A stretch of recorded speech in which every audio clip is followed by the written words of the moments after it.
ayer el INDEC, les decía, publicó el dato del PBI, pero también tenemos datos de salarios. Sí, que es muy importante. Sí. Por fin, después de 7 meses rompimos la inercia. Y que nos importa el dato de salarios porque tiene relación, por un lado, el impacto fuerte es por la baja de la inflación y por otro lado porque obviamente es el incremento del salario real de lo que vamos a estar hablando, ¿no? Entonces, si podemos poner por favor la primera placa, Macu, ahí lo que vamos a ver es... Decía, para te hago una intro más, Sí. que Flor Barragán antes en el pase decía algo que está interesante, que es, ayer fue el día donde pasó al revés, que los mercados estaban para abajo y la economía real estaba para arriba, ¿no? A veces Como que fue, pasa. Sí, fue como un día de, bueno, por fin esto, que por fin no en realidad, ojalá todo esté en verde, pero como que ayer pasó este dato y se refería sobre todo al índice de salarios. ¿Y por qué esto decimos? Bueno, porque acá lo que estamos viendo es que el índice de salarios dio 3,7% en el mes de abril, cuando la inflación en este mismo mes fue del 2,6%, 2,6%, con lo cual todo dato por encima del 2,6, por eso recuerdo el dato de inflación, todo dato por encima del 2,6 nos habla de una recuperación del salario real.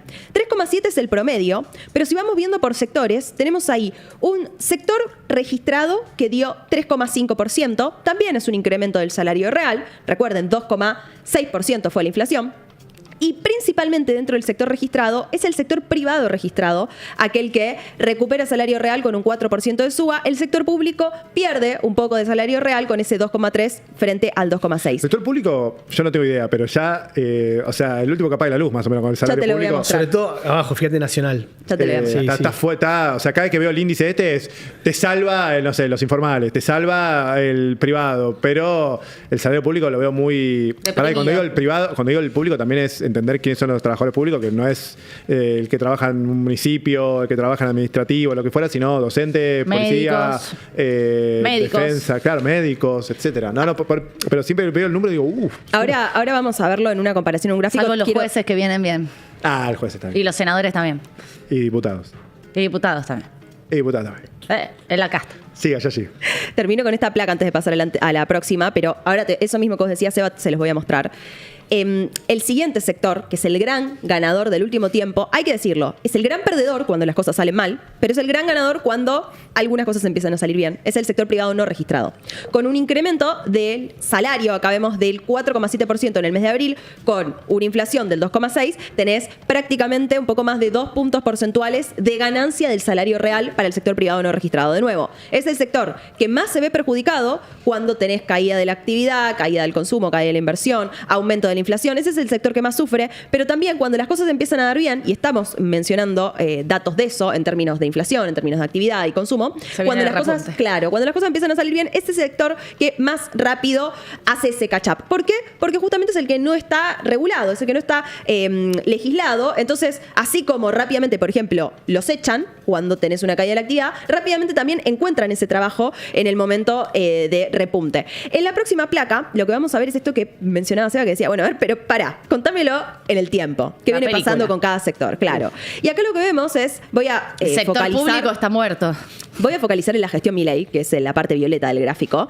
Fíjense, mira, lo pusiste violeta. ¿Por algo en especial? no lo hice yo, lo hace Seba Cabos, este gráfico que es espectacular y lo actualiza. Sí, Exacto. también. Lo que vemos acá es que el sector público, como decía Cata, es el gran golpeado. Golpeadísimo. Un 17% de caída del salario real. Eso fue apenas asumió Milei ya, que se ve la caída profunda y quedó bajo ahí en el subterráneo. Sí, pero no solo eso.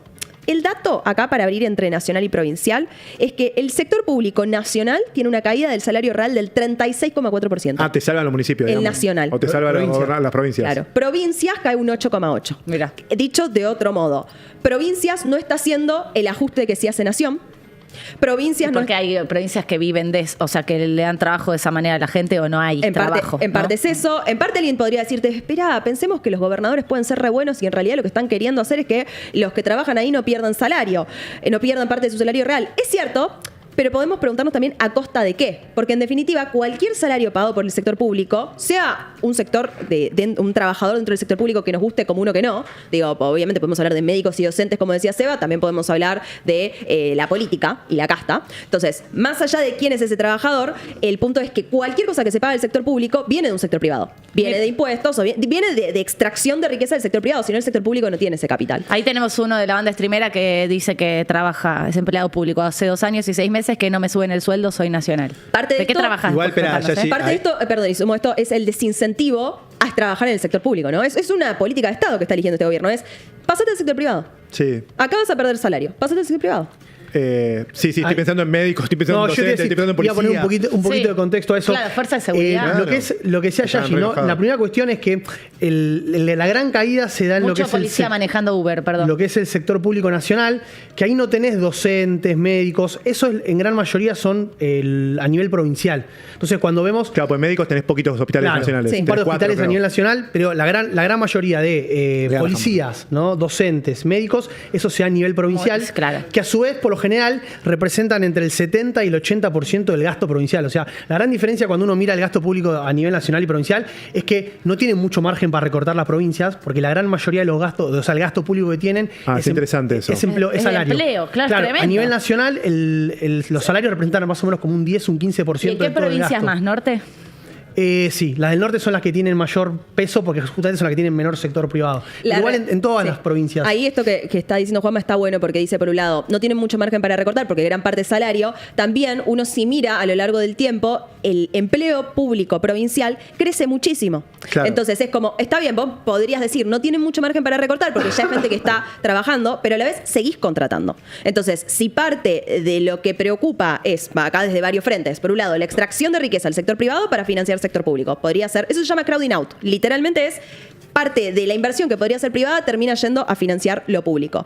Entonces, una preocupación podría ser esa, otra preocupación podría ser esto que estamos hablando. Si el recurso humano es valioso y hace un buen trabajo, el sector privado debería ser más tentador para esta persona en este escenario. En las provincias no sucede tanto, porque fíjate que las provincias, de algún modo, ese nivel salarial lo sostienen. Nación no tanto. Y este último dato les quería dejar en esa última placa que estábamos viendo, no sé si la podemos volver a mostrar. El sector acá, gracias chicos, el sector privado no registrado, es el gris. Fíjense que recuperó un 37,3% Mirá. del salario Sí. real. O sea, creció el salario real un 37,3%, algo que se separa, obviamente, de lo que es el sector privado registrado. O sea, el que está en la formalidad y el que está en la informalidad. El grón es... El que está en la informalidad, así como dice Cata, o sea, el que está en la informalidad no contratado fue el No que más está sufrió. bueno igual que- Fíjate que fue el que más sufrió. Es el gris que cae muchísimo cuando tenés un incremento de la inflación, una caída de la actividad. Es el que peor la pasa. Es el tipo que rápidamente se quedó sin laburo. Ahora también es el que más rápidamente recupera y por eso también es que está bueno el análisis de decir, ¿por qué se da esto? Bueno, porque tenés menos limitaciones a ese acceso de mercado laboral. En muchos casos, en un momento como este, el sector privado registrado no se ve beneficiado por el sistema. De hecho, es parte de que se haya discutido la reforma laboral. El sector privado registrado termina siendo rehén de un sistema en el cual el salario no le ajusta tan rápido como el informal por la cantidad de regulaciones que tenés en ese mercado.